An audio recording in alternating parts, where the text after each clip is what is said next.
Hello everyone and welcome to the Sonic Colors bonus video from Nintendo Wii. And in this part, what we're mainly going to be doing is showing off some of the extra content that you get after you beat the game. Yeah, even though I've finished the main story, there's actually quite a lot of stuff that I need to show off. Particularly things involving something that we unlock, from getting all of the red rings and even collecting the Chaos Emeralds. So how about Eggman gets on to that? Welcome to Gameland, home of the ever-popular Sonic Simulator. Waste time with your pathetic friends in multiplayer mode. Huh, charming.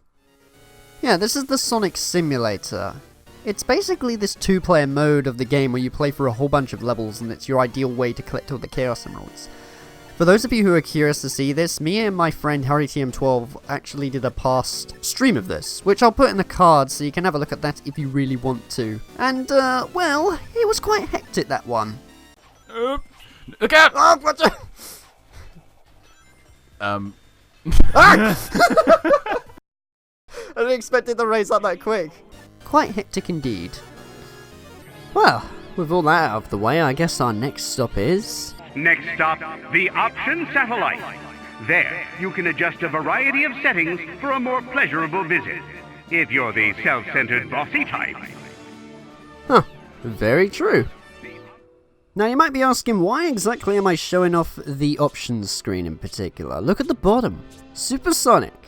Yeah, they brought Supersonic in this. It's been a while since you could actually play Supersonic in the stages in a 3D Sonic game, so it's nice to see it back after getting all those Chaos Emeralds. And I had a look at the manual as well. It even encourages you to do this, which brings me back a lot to the Genesis and Mega Drive side of things with the manuals. Because I remember in those, whenever it came to you trying to find the special stages and the Chaos Emeralds, the manuals always had this way of trying to motivate you to go out and find them. But here is Supersonic right now, going all around the world map. Yeah, he's even available on the world map, fancy that. And you might be thinking, great, you can play as Supersonic now, right? This means that it's the best way to play through the game. I wish I could say that, because if you're paying attention to the footage that you're seeing right now, I did collect those wisps, but they're not actually with me. Yeah, for some reason, even though you can play as Supersonic, you can't use any of the wisp powers, meaning that this restricts you a lot through playing through levels. You do have the option of zooming through it normally, but, you know, it's nice to have wisp power as well, to make it feel a bit more ultimate. I mean, this is Supersonic after all, isn't it? But other than that, it's basically just you going super fast through levels. Oh, also this. Yeah, I like how when you play it normally, you mash the A button constantly and the ratings were really over the top, but Supersonic, you don't even have to worry. You just press the A button once, and you get given an amazing rating, which is very odd. But, there you go. I like, though, how even with this, while playing through Supersonic, you still cannot get the S ranks. It really shows you just how odd the grading is in this game. I'm going to be showing off, like, sections of Supersonic, though, that benefit. Like, particularly the one in Starlight Carnival Act 1. As normal Sonic, you cannot make that. Those things going down, you will get crushed. The only way to actually skip out of that is if you're normal Sonic, when you go through it, if you slide at the very end. But Supersonic speed is way, like, faster, so you can just go straight through it with no worries at all. Also, whenever you dive, Supersonic will automatically dive instead. There is also Terminal Velocity at 1, which you know by now I really do not like this one at all, but it is kind of nice playing through this as Supersonic, probably because it's literally just a straight run to the very end. And I'm also going to show off, like, the really bad design moments, because you got this laser going off right here, right? But if I fall back, the camera does not fall back with me, meaning that, remember, I gotta try and dodge the laser, but also hit the motor bugs at the same time, which doesn't really add up. And trying to do this as normal Sonic all the time is so frustrating.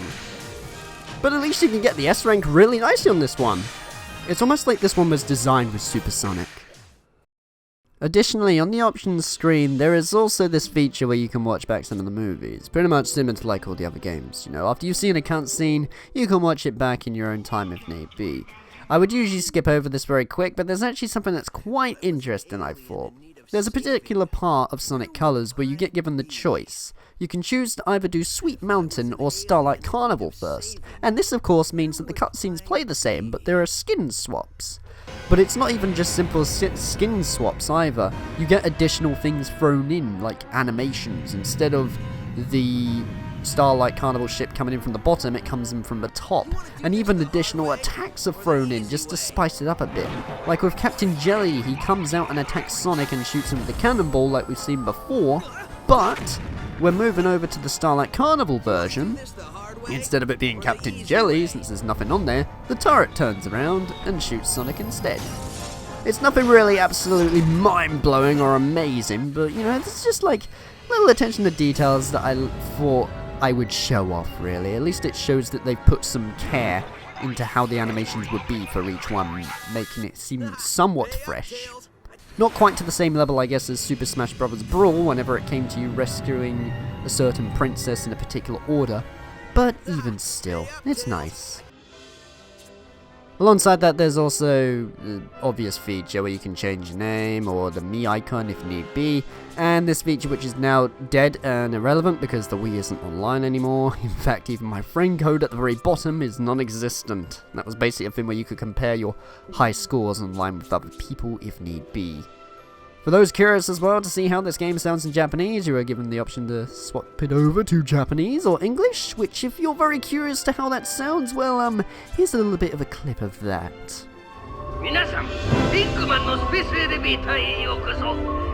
The text, by the way, is not matched to what Eggman's saying in Japanese, so don't count on that. And because this is on the Wii, you get the option to even use a GameCube controller, as well as Player 2. However, I'm kind of recording this on the Wii U, so I don't really have the option or ability to plug in my GameCube controller. Instead, I've been using the Wii Classic controller for the optimal experience, since that's probably the best way you can play this on the Wii U, in my opinion. And of course, you'd think it ends right here, but there's this little thing that they added at the very end, which if you ask me is a bit pointless, but take it away. Welcome aboard the Egg Shuttle, offering light-speed access to each of the park's attractions. Perfect for jittery visitors with no attention span to spare on getting there. Yeah, the Egg Shuttle. This is a mode where you can basically play through the whole entire game, and it even says in the manual secret unlocked to find out. I just like showing that off, I don't know why. But yeah, you play from literally Tropical Resort Act 1 all the way up to the very last level in one single take. It's essentially like some sort of survival mode, a challenge if you will, seeing how long you can last. Because if you lose all of your lives, that's it, you just go straight back to Tropical Resort Act 1 again. I also sped up that footage just to kind of show you what the result screen was like towards the end. After moving on to stage number 2, though, I'm going to be fading this over to the boss fight, just to also prove that whenever you do clear a stage, your points at the very top right do carry on with you, and even just getting to Sweet Mountain alone, my score was so high, it was kind of ridiculous. Because you're going to see after I press next and move over to Sweet Mountain with that smooth transition, since there's no cutscenes at all, apparently I have like 7 million points! So God knows what it'll be like when I actually get to the end of this. But yeah, it's just a little thing added in case you want to challenge yourself and try to beat the game in one single take. Almost like Encore mode from Sonic Mania, coming to think of it. So, there's that. Oh, in case you was wondering what the star was on the world map, that literally just leads you over to the credits if you want to watch them again. Other than that, that's basically everything now of Sonic Colors. I hope you guys have enjoyed watching this LP as well as even this bonus video showing off all the extra parts, as it's been a bit of a fun ride, and I'm going to end this off by showing off the last remaining parts of Eggman's PAs that were not used in the LP itself. Please enjoy, and I'll see you in X4. Notice the lovely planet floating in the sky above you, soon to be the property of Eggman Enterprises. The foliage you see was pilfered from various environmentally fragile planets. Please enjoy them, as they are the last of their kind. Please do not be concerned if you encounter any screaming aliens. The screams are how they communicate. Really, I promise. Please feel free to leave all valuables in your vehicle during your stay here at Eggman's incredible interstellar amusement park, as they will be perfectly safe. In no way will roaming bands of robots break into your vehicle. Please feel free to fill out a brief survey after your visit. Your opinions matter to us. Unless you didn't have fun, then we don't care. Attention! The anti-gravity toilets on this level are out of order. We are sorry for this inconvenience and hope that you can hold it for another 20,000 light years. Just a reminder, please refrain from pushing buttons on the starship. Occasionally, one might jettison you into space. If this happens, your next of kin will be billed for the replacement hatch. Rocket your way to the lunch pad for a fine dining experience. You'll have a blast! It's fun for the whole family. Please, no old people or children. The mighty ocean, cradle of life, trivialized for your amusement at Eggman's incredible interstellar amusement park. In the unlikely event of an emergency, please find the nearest escape pod. For anyone not named Eggman, your escape pod can be found back on the planet still being assembled in the factory. To avoid embarrassing hickeys, please refrain from arm wrestling the octopi. Welcome to the asteroid coaster. Accident-free for 45 minutes. This coaster is not for small children or big babies. Please be sure your safety belt is properly buckled, or you at least have a really good grip on something. Remember to try one of our new Space Pops. All the flavor of outer space with only half the radiation. Attention! If you find a gold ring, please return it to the lost and found. Thank you. The space sickness you will eventually get is not the responsibility of Eggman's incredible interstellar amusement park or its subsidiaries. Send any complaints to the inventor of space. Thank you.